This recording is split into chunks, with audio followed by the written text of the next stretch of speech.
What's up, internet? My name's Ori. Welcome back to the channel. If you're new here, hit that subscribe button. You like this video, hit that like button, hit that notification bell. You'll never miss a video. You'll never miss a stream. Today is Friday, August 18th, day number 17 inside the Big Brother house.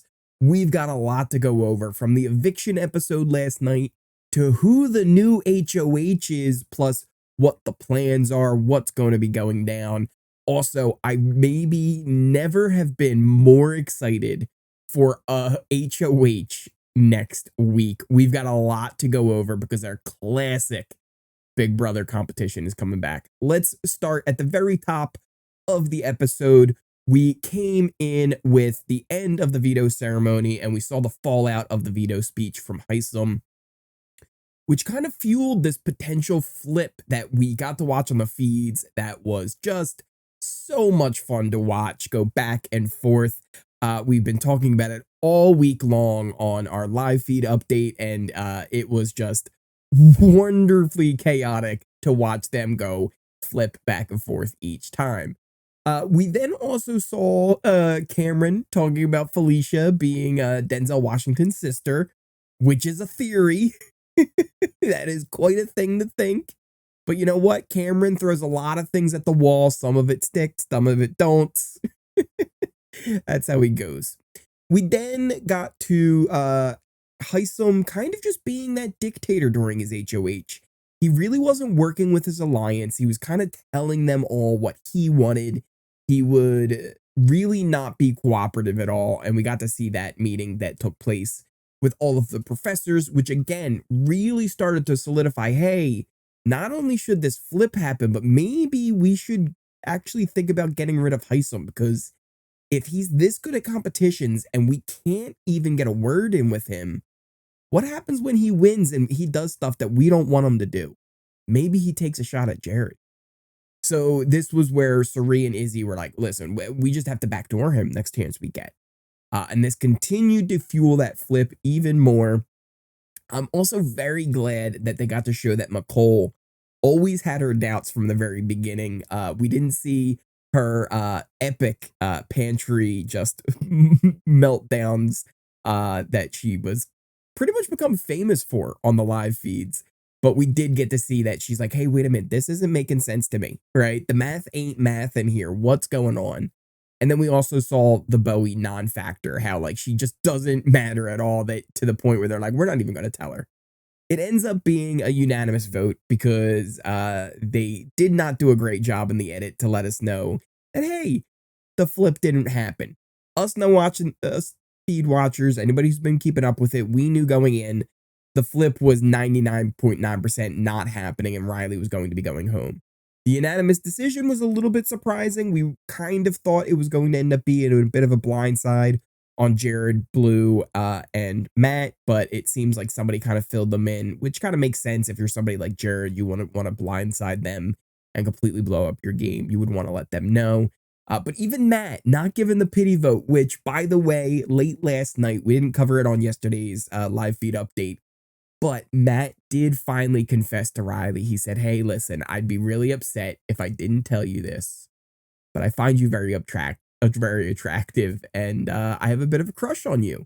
And she goes, oh, buddy. Oh, it's the worst reaction you want to hear. They hugged. They said goodnight. She's like, I'm going to process that information. Yeah, I'm going to let my assistant know. It was real awkward.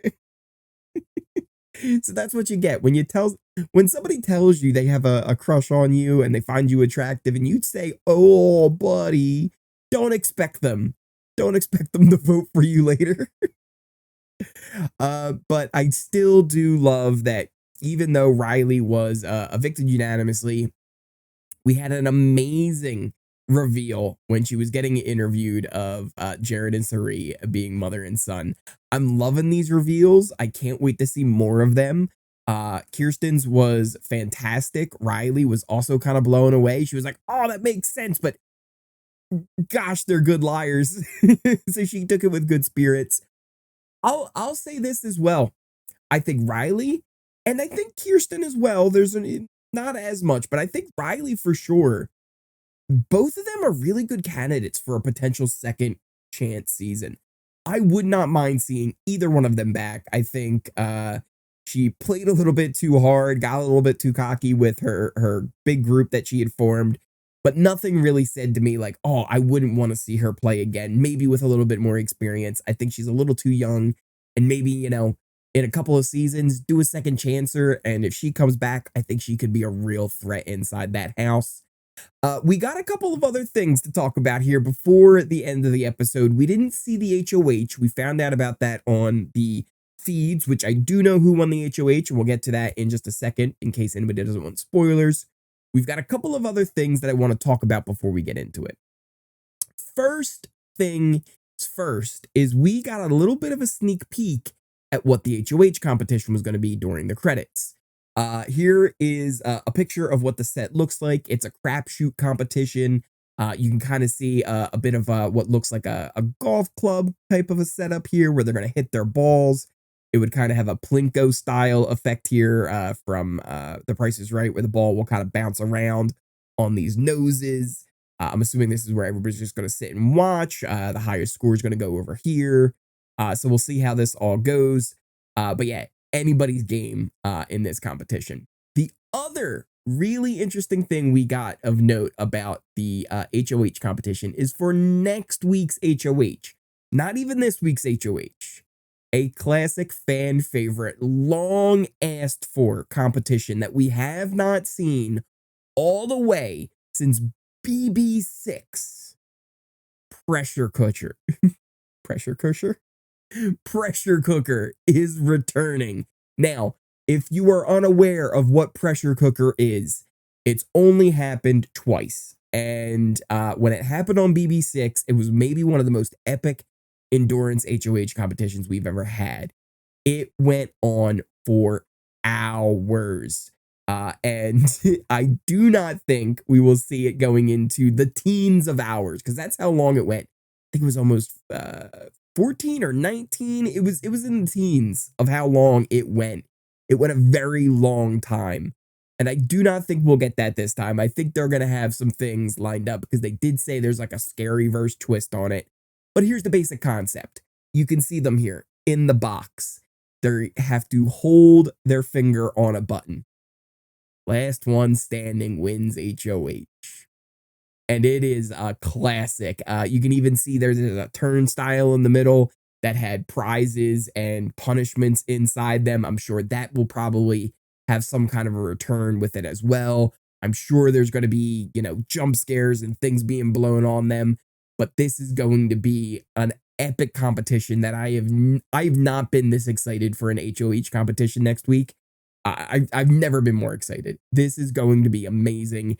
And I cannot wait for that. Now, that said, that kind of brings a wrap on the episode.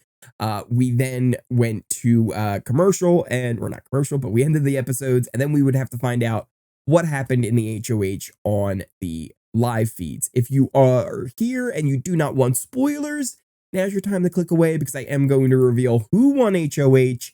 We're also going to break down our new alliance chart, because there's a lot of things to go over with that. So if you are someone who does not want spoilers, thank you for watching. But let's go into the live feed spoilers. Your new HoH is Felicia. Felicia wins HoH. Amazing that we get to see her as HoH. This is going to be a lot of fun because she is someone that will potentially take that shot at Hisam. That seems to be the potential plan right now. Before we get into kind of what happened on the feeds after the episode, there is a couple of things to kind of talk about that happened prior to the feeds being turned off before the episode. And that is the brand new alliance that was really solidified. And that was Cory, Izzy, Jared, and Cirie. They are kind of a foursome there that have really come together and become a good trio or good foursome. And we can actually bring up our alliance chart here. This is kind of where I see the house right now. You got the crossroads. You got Jared, Cirie, and Felicia. You got America on both sides of the house there, playing really well at the moment, kind of coming out of nowhere. Jag, Blue, and Matt on one side, Red, Cameron, Hisam on the other. Felicia now with the HoH over with the Bye Bye Bitches, as well as the Brown Sugar Babes kind of underneath. And then the professors, they're there. It's something to keep in mind still, because if for some reason they decide not to go against Hisam and just take out someone like Cameron this week, that may come into play later, because for Red and Hisam, they still believe it's a thing. But you can see I very much have them over on the other side of the house, kind of on their own. We've got kind of a re-update to our bottom row there of all the different duos.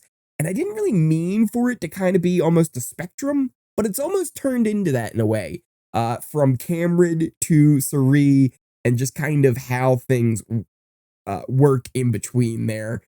Even I guess technically you could add in at the all the way at the other side, Jared and Cirie, and Cameron and Red all the way on the other side, and that would kind of be an interesting little spectrum on there. And Jared just floating all the way from one side to the other. Cory doing a very good job of floating all the way from one side to the other. America finding her way kind of into the middle there where she's playing both sides. Mecole doing a great job in the middle. Obviously, Izzy more towards the Cirie side of the house. So I kind of like how that ended up turning out. But once again, we have now Felicia, who is the HoH. And again, it does seem that the plan for the backdoor for Hisam still seems to be on. If they can't get him out, that Cameron would be the one that they would probably have as the backup nominee if he were to win veto. But again, we won't find that out until veto is played. Tomorrow is going to be a lot of fun as we get to see the other side scramble, even though, again, we know that the big juicy detail is whether or not they will be going for Hisam. Because I can see Cirie and Izzy kind of going back and forth on it all week and kind of flip-flopping again on whether or not they should go through with this until that veto is played. Once that's played and we know for sure of whether or not they even have the chance to backdoor him, that's going to be really interesting. One other small little note, because for the most part, feeds came back pretty late and there wasn't a lot of game talk. Felicia just kind of said, like, she's like, look, once I get my room, I just kind of want to go to bed. All that's going to happen tomorrow. I don't think we're going to get a lot of developments really other than that. But there was one thing that was of note. That was that there was a small fire. Felicia was cooking dinner. It smoked up everything, but it seems like everything is okay. No need to worry. But Felicia, not even HoH for a couple of hours and already setting fires inside the BB25 house. So let me know what you guys think of everything that happened. What did you think of Reilly's exit and the episode? What do you think of Felicia winning HoH? Are you as excited as I am for the pressure cooker to come on back? Let me know everything in those comments down below. Also, do you think they should actually go for the backdoor on Hisam now, or should they second guess that and hold off? I want to know all of your thoughts down there. If you are new here, hit that subscribe button. You like this video, hit that like button, hit that notification bell. You'll never miss a video. You'll never miss a stream. Make sure you check out my Twitch, Twitter, Discord, and everything else where you can follow me for my streams, all the stuff on Twitch, as sometimes I put out like clips and stuff like that, which is always good to keep up with. Our Discord is great because you can keep up with the conversation over there as well. Thank you guys again so much for watching. I appreciate each and every one of you who are here with me and supporting me on this ride. I'm having a hell of a lot of fun with this season. I don't know about you guys, but we are in for, I think, a fun week here, and even a more fun week when we get to pressure cooker next Thursday. So I will see you guys for tomorrow's update. Also, keep an eye out for the video that will happen where I recap the challenge, the new episode of the challenge that aired last night as well. That'll be on the channel a little bit later. So thank you guys again so much for watching, and I will see you next time.